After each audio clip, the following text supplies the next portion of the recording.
Great. Well, I want to say thank you for the invite, Alan, to come over and speak with you. One of the things that's very interesting, just sitting through the morning session, is I've always found that from the owner's side, or even if you're in an AE firm or a building firm, sometimes you get overwhelmed by all the work you're doing, and you forget to realize that a lot of us have the same problems. And so a lot of the last few years where I've been working on the owner's side, I spent a lot of time trying to find other owners who had similar problems and see if we could work together to get to solutions. But obviously what I learned from this morning is you guys have the same problems we have. So there's plenty of opportunity for us to work together, either work with your neighbors across the ocean, and I guarantee you, no matter how the election went, we still like talking with everybody. I'm sure we will be glad to partner from many aspects of the United States. So I'm going to go through a little bit of this today from the owner's perspective, and just to help me out, can I see a show of hands? Anybody that's sort of in the owner-client world that's here today? Okay, great. Great, okay, so we have some. I guess design side, if I can see how many folks we have, okay, a little bit more.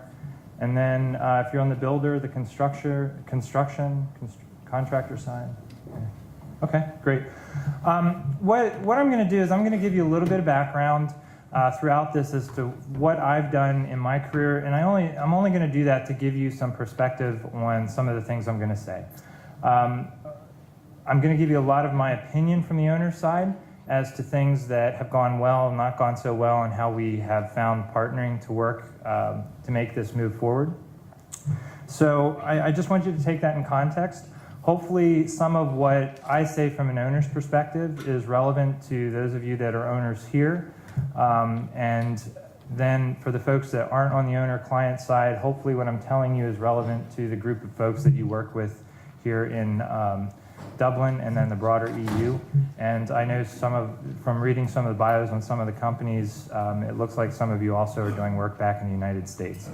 And so I would caution you that what I'm going to say is in an owner's perspective. It's not every owner's perspective. And I think all of us are on a different part of the path if we're working on BIM. But that's the beauty of this right now. I love the AEC industry, and right now we have a huge opportunity, I think, in the industry to see some evolution moving forward in leaps and bounds. And I often say that I'm just old enough. My first job when I came out, I went home with rubber bands on my wrist, and I had the lead, on my shirt sleeve because I was working at a drafting board. And about 6 months later, we moved to CAD. So I went through that initial transition, and then a little bit later, as we started going through the BIM transition, I started that back in around 2003 is where my experience started with it. So again, I'll give you some of those things to give you context of some of the things that I'm going to say. And then I believe if I have the right, there we go. Okay, so I put this up here because what I'm going to try and focus on, and a lot of what I've spent probably the last 5 or so years working on in the organizations that I've worked with, is trying to focus on that life cycle perspective. That life cycle perspective, actually, I think for most owners is really where we come at BIM from. Most owners that I've met, they look at the life cycle, and I'll talk about some of the reasons why they do that. Because some of the things I heard this morning is that if I'm using the acronym right, EIR, is that what the UK has to do? That's a huge part of the puzzle, and that's one thing that I learned the hard way. I spent a lot of time in the organizations I worked with trying to tell my leadership that we need to come to the table as an owner and be an active participant. And BIM's great, but if the owner doesn't come to the table and have some idea of what they want, it's going to be a very one-sided effort. And that's not bad, because there's lots of things that you can do in this life cycle, right? That little life cycle down at the bottom, I think that's something that probably translates regardless of where you're at in the world. You may call the different stages something a little different, but we all have to deal with this. If you're an owner, this is the world you live in. And I think for most owners, they tend to focus on where they're going to have some of the biggest problems. And I'll go over that a little bit, but I think one thing that's unique, if you're working with a client and they're an owner of a system, what they go through in this life cycle is they go through the planning and programming stage, and then they generate some specific requirements for a specific project. And then there's a lot of good work that goes on to get that project done, but at the end of that project, what has to happen, and this is that life cycle perspective, they have to bring that project back into their enterprise, and that enterprise is broader than that project. It can be a handful of buildings, it can be 100 buildings, it can be a couple thousand buildings. And I'll talk about this a little bit. Where I'm at right now up at Penn State, the Office of Physical Plant is where I work at, and they have roughly about 20 million square feet spread across the state of Pennsylvania at what is 24 campuses, and it's roughly about 1,200 buildings. So, when we do one project, those projects can be big, they can be small, but nonetheless, when it's done, we have to bring it back into that broader enterprise. And that one project, it is not going to shift how you manage 1,000 buildings or how you manage 20 million square feet. It can help move how you do it, but unless you're going to do something completely different, you can't just flip a switch one day and say, okay, we're going to do, because of this project, we're now going to apply some new way of doing business across 20 million square feet or 1,000 buildings. You hope to get there, but it's just hard to move that ship. Where I was at before I went up to Penn State, I actually was the branch chief that managed medical facilities within the Department of Defense. And so I managed the program and the asset visibility for that. And we had 2,300 buildings spread across 13 countries and about 70 million square feet. So, and we were doing a lot of construction at the time. At one point, about 5 years ago, we had $12 billion worth of healthcare construction going on that we had active at one time. And so we had a lot of big buildings we were building, and we wanted to bring them in. Some were using BIM, some weren't using BIM, some were more advanced on BIM than others. And we had some great ideas of what we could do with those specific projects when we brought them into the enterprise, but where we choked is we couldn't move everything, all of our systems, over to that new way of doing business.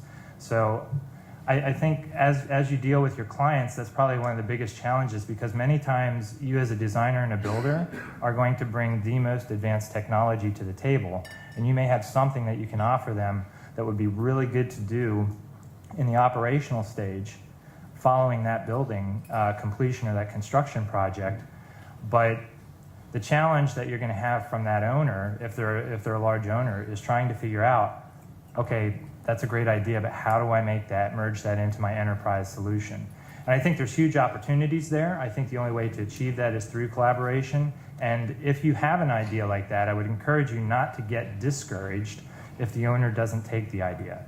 Because it's not that it's a bad idea, just keep in mind that they have a much bigger portfolio that they got to try and figure out how to get that put together. Fundamentally, this is a slide. Hopefully, we use this a lot in the United States, so hopefully this is not something that's uncommon. From the owner's perspective, for the last decade plus, every time I do a presentation, I have this in here, because I think this pretty much sums up the vision of what it is we hope to do in the AEC industry, and then the AEC plus the O&M component, is really looking at, can we optimize the way we manage data to get good information so that we can make good decisions. And that translates in many, many different ways back to the success of a project, either in the design stage, in the construction stage, or even the handoff from construction to operations. I'll tell you, I'm not quite sure how I got called in to do this, but a few years back, I got asked to go do a presentation on BIM to the Mexican ambassador to the United States. That just lets... yeah, he must have known something we didn't. But so maybe there'll be a big infrastructure project there for it. But it was interesting, because the staff told us that usually when he meets with someone, he only meets for about a half hour. Obviously, someone like that probably has a lot on his plate. he sat there for an hour and a half talking to us about BIM. And I just, for the life of me, it's funny how some of the things in this industry and how this topic of BIM just sort of permeates throughout the way we do business and the way we live life and how it affects things at different scales. But I had this slide up there because I said at the end of the day, why did we do BIM in the military health system? Because that's where I was at the time. So the bottom line was we had, like I said, at one point we had $12 billion worth of construction going on. There was no way we were going to do that with the old tools we had. So we needed a tool that was going to help us work smarter.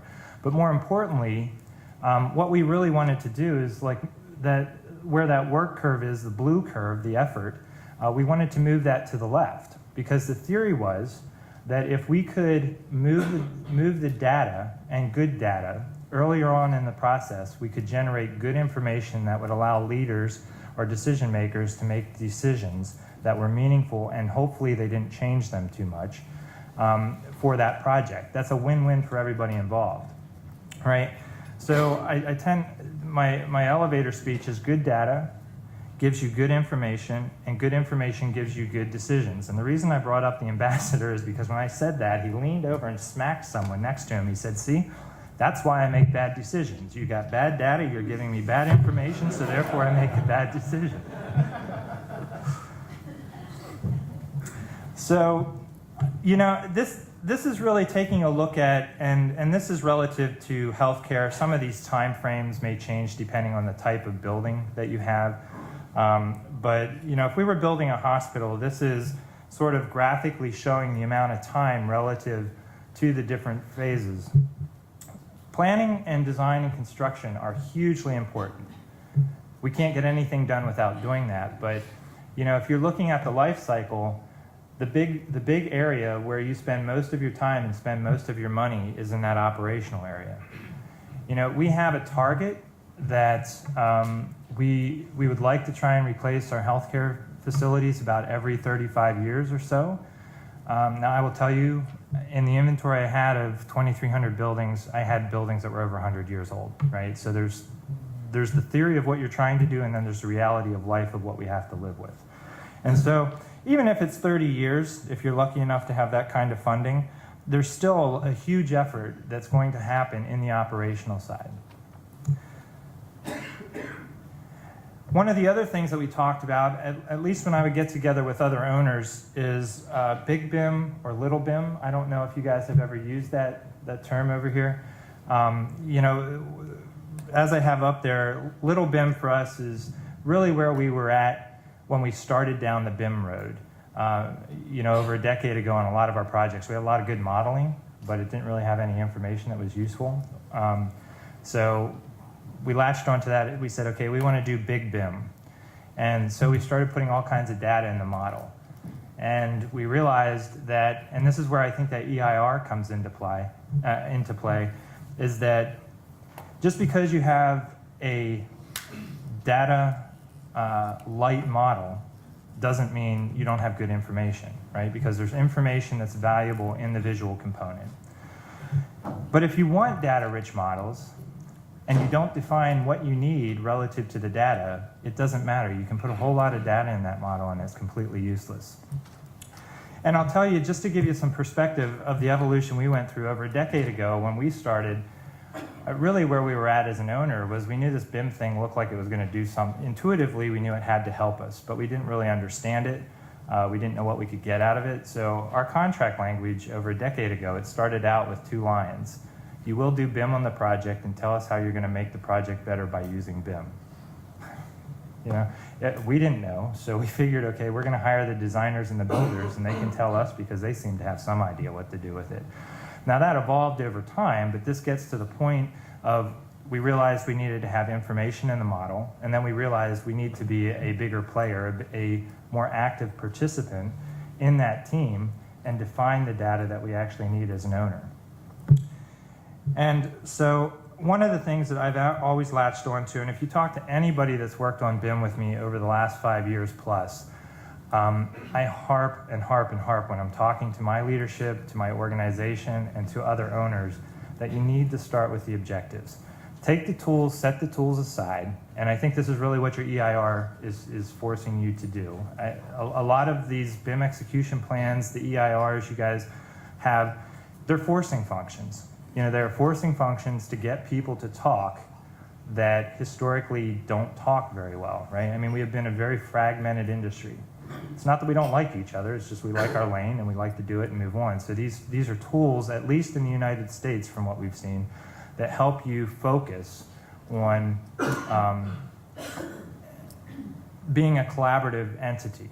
And it's broader than just the architect and the builder. It's broader than just the owner. It's broader than just, in healthcare we do a lot of equipment outfitting, so it's broader than just the vendors, right?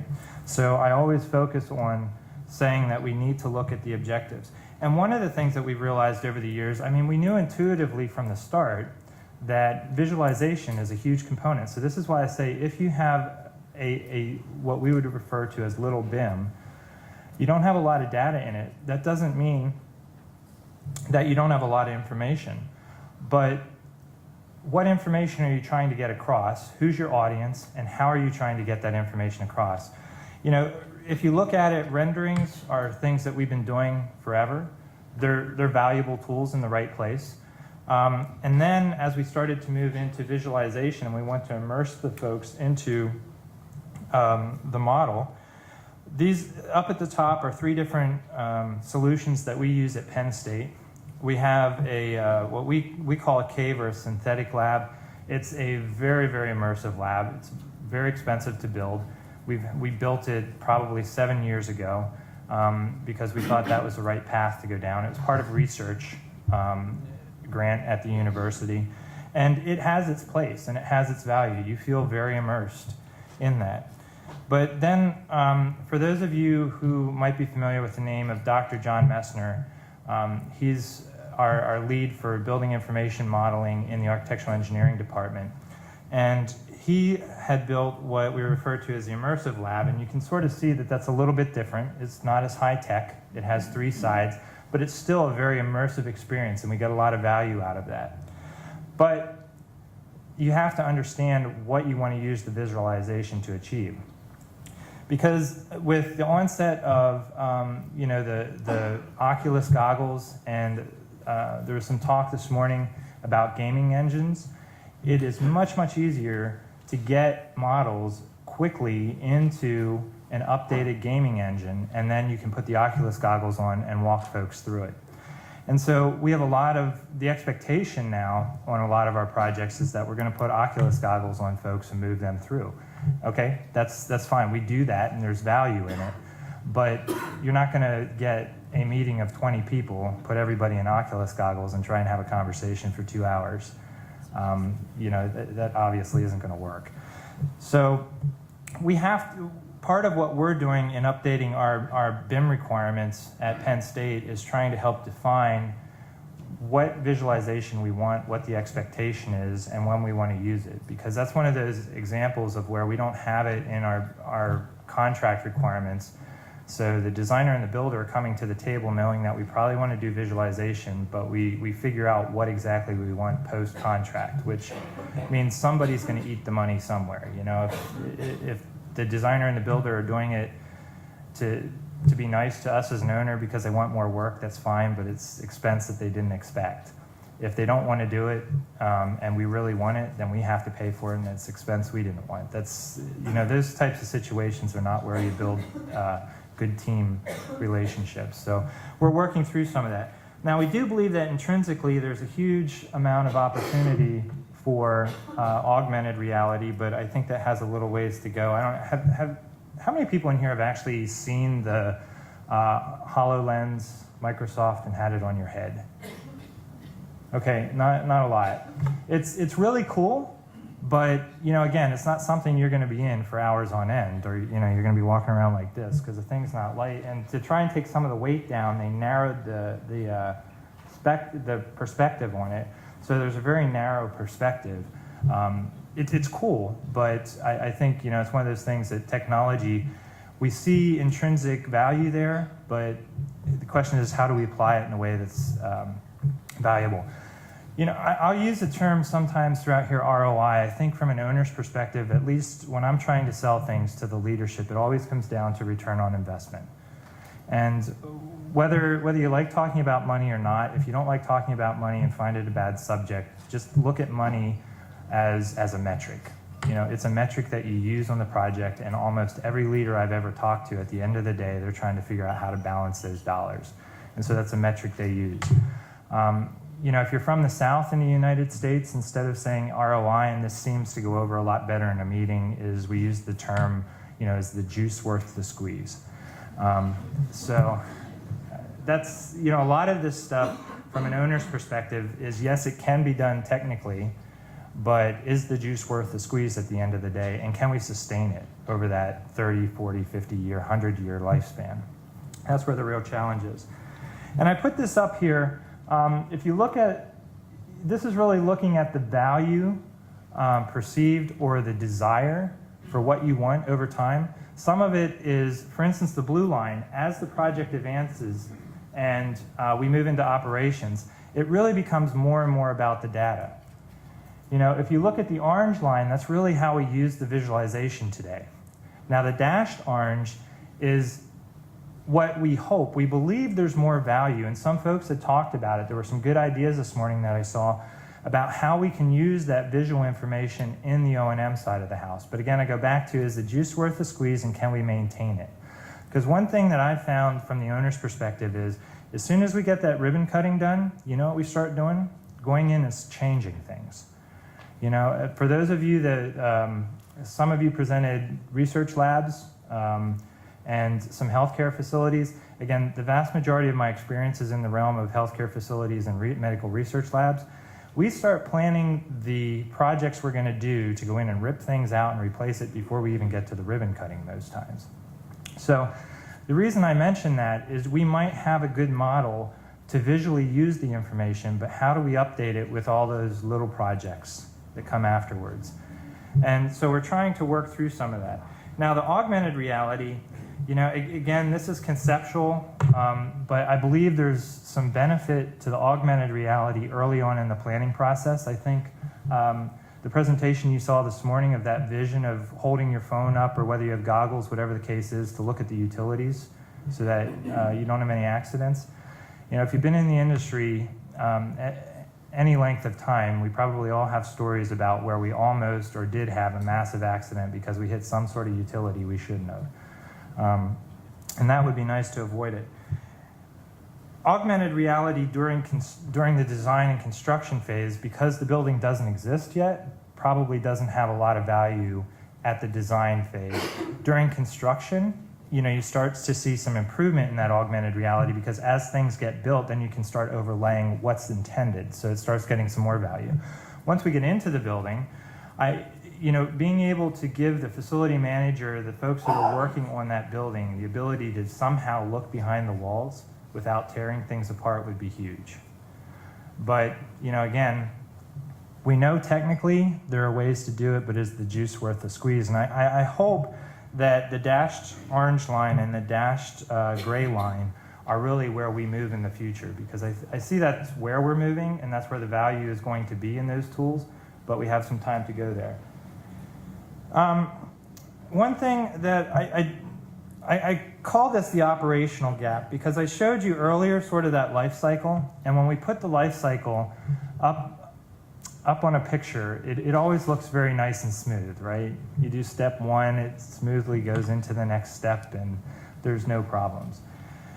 From a facility owner standpoint, if you haven't picked up on this, I have yet to meet a facility owner that I've talked to that, if they understand what they're actually managing, doesn't have this operational gap. And it's a huge problem if you're an owner, because you're going to put a rather large investment into that building, right? Whether it's $10 million or it's $1 billion,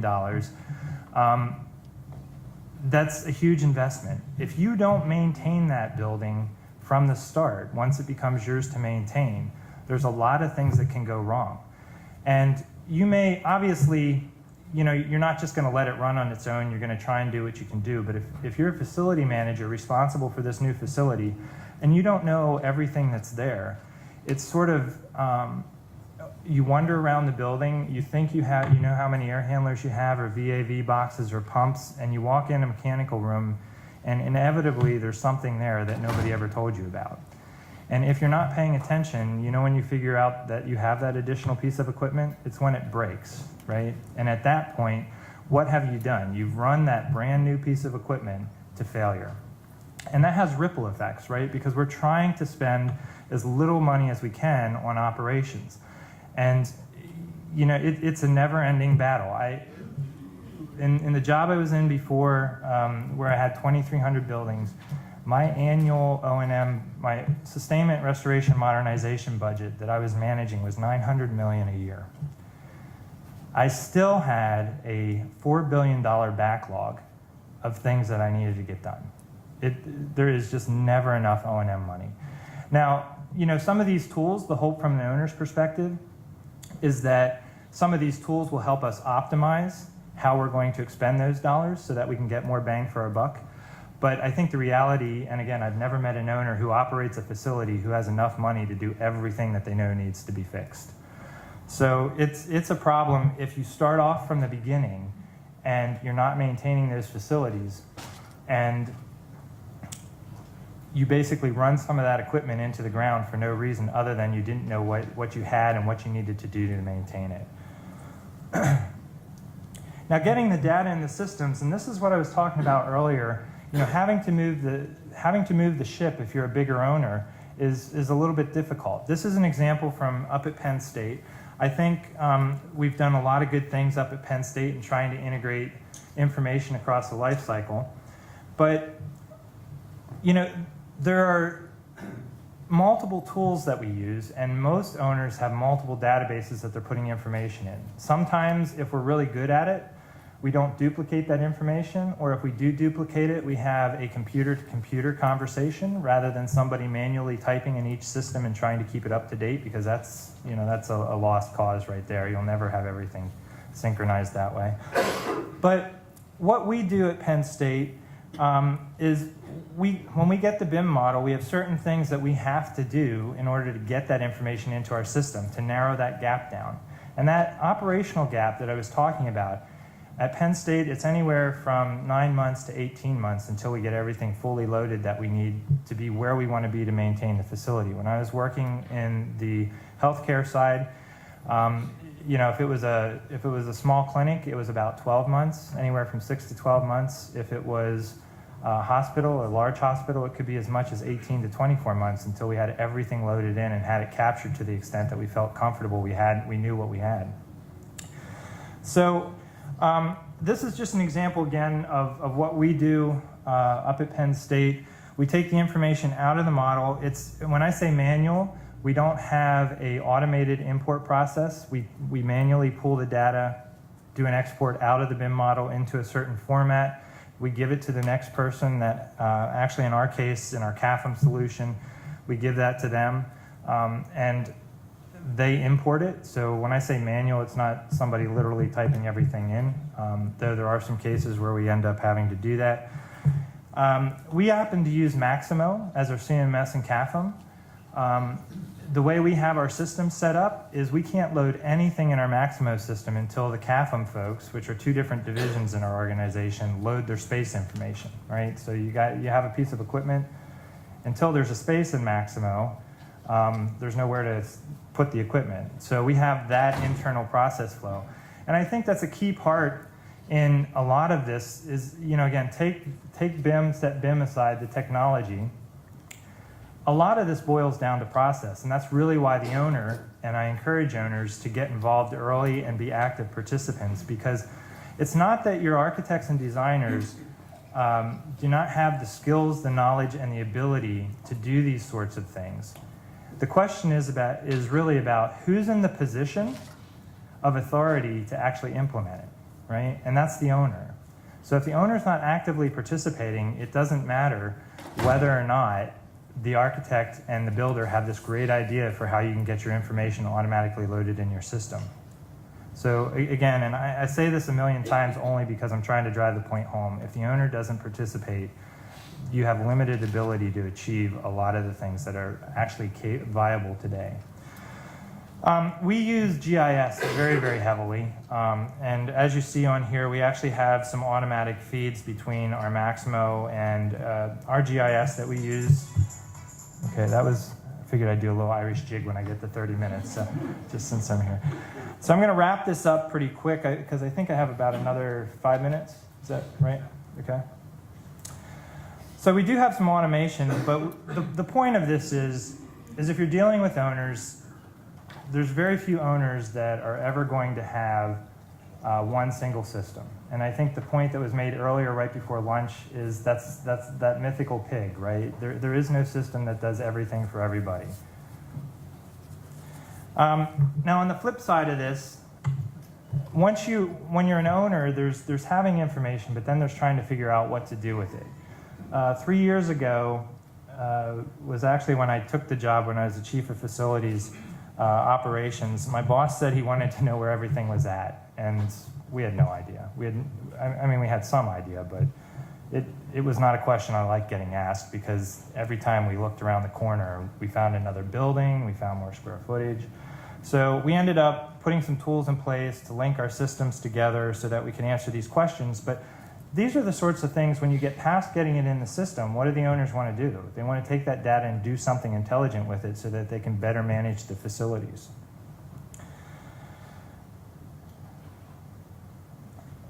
I'm really going to focus on the takeaway right here. When we started down this BIM path over a decade ago, again, I was working on the healthcare side of things, we realized that we weren't the only people that had the problem. And I would encourage, to the extent that it's viable, whatever industry or market sector you're in, find other people around you, find other owners, and start having conversations. Because we partnered up with some other big healthcare systems, we realized that about 75% of the problems we were trying to solve were the same problems. And we can all get there quicker if we work together. I realize if you're competing, there are some issues you need to deal with there, but overall, you certainly can work together at some level, and I think CETA is a good example of you trying to do that here. I put this up here only to emphasize the fact that there's a lot of players. It's a team sport. That's what we're in. I'm going to flip through these pretty quickly. These will be in the slide deck. I think the slide deck will be shared, correct? These are just some examples of things that we did. If you work in the healthcare sector, we're very specific about what spaces we need, what equipment we need, and what we did working with some of the AE firms is actually have that program comparison to the design active on the desktop as the designers were actually working on the design. Because far too often they get through the design, they give us a submittal, we check it, something's wrong, now you got to go back and rework 3 months worth of work. We wanted to have that in real time. And this is stuff that you can do today, right? This is technology that's available today. It's just that process and that planning as to how you implement it. This is taking a look at using virtual technology for some of the owners, our users actually, not the owners, but the users, to go through and take a look at this information and spend some time making some selections. One of the problems that we certainly always run into, and I know you guys have experienced this probably quite a bit, is that the owner or the user makes a decision, 3 months later they change it, right? What we're trying to do with this is help them understand what decision they're making and help them lock that decision in. And visualization and that virtual reality immersion is a good way to get there. Some folks talked about this earlier today, that clash detection is almost a given at this point, right? But one thing that I like to stress to owners is, and if you're a designer and a builder, you need to be cognizant of this. This seems like common sense, but a lot of, especially if you're talking to someone who's not in our business and is a leader at that organization or that client that you have, they may not readily get there on this. That if you're going to do clash detection, the things have to be modeled, right? The tools don't magically model things that aren't there and figure out if they're clashing with each other. So that becomes part of the EIR, right? What do you need, or the BIM execution plan? What are you going to model? What aren't you going to model? If you're not going to model it, that's risk that we're acknowledging we're going to take on that project. The other opportunity is fabrication. This is a research lab that is about 200,000 square feet for us. It's about a $150 million investment. Our subcontractor for mechanical and electrical are doing a lot of off-site fabrication. We figure we're going to have roughly about 30% of the mechanical fabricated off-site, about 4 hours away. And the electrical, we're targeting about 90% off-site fabrication, about 6 hours away. So there's huge opportunities here that we're looking to take care of. Now this is one piece I wanted to put in here, and I wanted to get to this, and then I'm going to just let you look at the other slides on your own. But from an owner-operator standpoint, one thing that's huge to us is accessibility during maintenance, right? The technology today does this. It does this very easily, but the designers and the builders need to be cognizant that this is important to the owners, and the owners need to be cognizant of the fact that they need to articulate that it's important. You can put blocks in there for where you need to access the equipment and then do clash detection against it. At the end of the day, it's simple, but it's a huge issue for owners. And I have spent millions of dollars in operations fixing what the designers and builders did in ripping things out so that we can rebuild it, so that we can access it. And I know that's nothing against the designers and builders, because you all are very good folks, and we just didn't articulate how much space we wanted to have to be able to fix those issues. Some of these that are in here at the end are from last year. If you were here last year, you probably saw Kimon and Numa talking about some of the things that we did. And I'm gonna leave it at that. I encourage you to take a look through some of these. If you do have any information or you're interested in what we're doing up at Penn State, the link for our information is down at the bottom. If you happen to have your little smartphone, hopefully that shows up and you can scan it, because the link is quite long. But thank you very much for your time, and I'm sorry I did go over a couple minutes, but it's great talking to you.